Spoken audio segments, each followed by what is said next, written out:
Hello Bristol Hustle World. Welcome to a small training centre just outside Prague, hidden away in the Bohemian forests. Today I'd like to show you my method of using your subscription. It's a bit different to the one on the web pages, and the reason I'm showing you is simply because this is my go-to method. It doesn't fail very often, and it's the first one I did with the subscription and it worked, so it's great. It's from Koppi. Koppi. It's from a farmer called Victor Barrera, and it's from one of my most favourite regions, which is Gwilym in Colombia.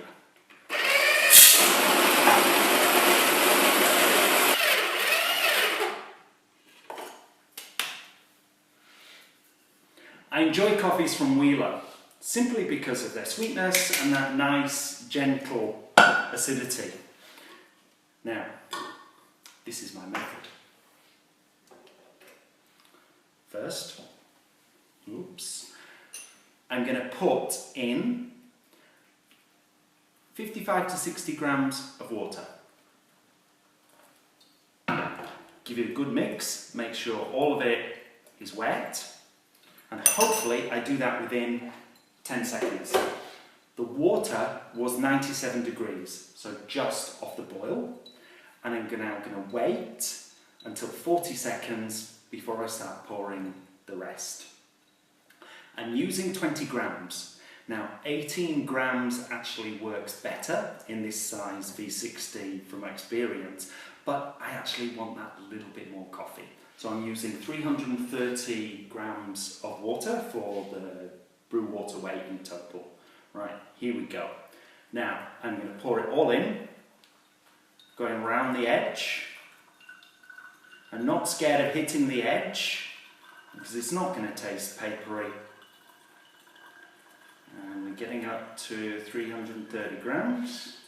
There we go. Take my little spoon. I take the coffee off the edge,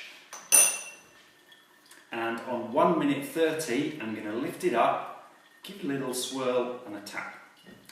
I have no real idea why I do that, but this method comes from Scott Rao, and he's a very clever man, and he says it works, and it seems to work, so I'm all for that. This is the go-to method that I use in a shop and at home. It gives me lots of time. If I'm doing this for ages, one, it changes the temperature. This is a more consistent temperature. But the other thing is, it gives me more time. In a coffee shop, I would go, clear a table, come back, say hello to somebody. At home, on a morning, to be honest, what I use the time for is I go and collect my little sausage dog, Jenny, because she's a bit lazy. She likes to stay in bed, so this is the moment I'll go off, get the little sausage dog, come back, and by that time we should be ready. Now, it's a little bit slower on the drawdown than normal, but we're really close to the edge, so I'm going to wait to a maximum of 2 minutes 20 and take it off.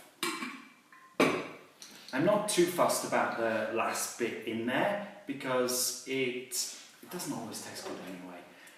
I'm going to put a little bit of water in because I don't like it too strong. What you're trying to achieve is a nice flat bed there. We don't want coffee on the sides here. We want it all in the middle, nice and flat at the finish, and it usually indicates that there's been a good chance there's been even extraction. Now, I'm not going to tell you what it tastes like, because you're going to taste it yourself. And I usually go for sweetness. Maybe you are one of those baristas like that strong, intense acidity. Therefore, you can under-extract it a little bit more. Maybe you're one of those people who like a little bit more bitterness, so you can over-extract it a little bit more. This is how I like it, and the first one I made was beautiful. This time I'm going to share it with a lovely man called Tabi, who is from 365 Cups of Coffee, who has been doing the filming for me today. So here you go, Yara. Enjoy. And barista hustlers, see you again. Bye-bye.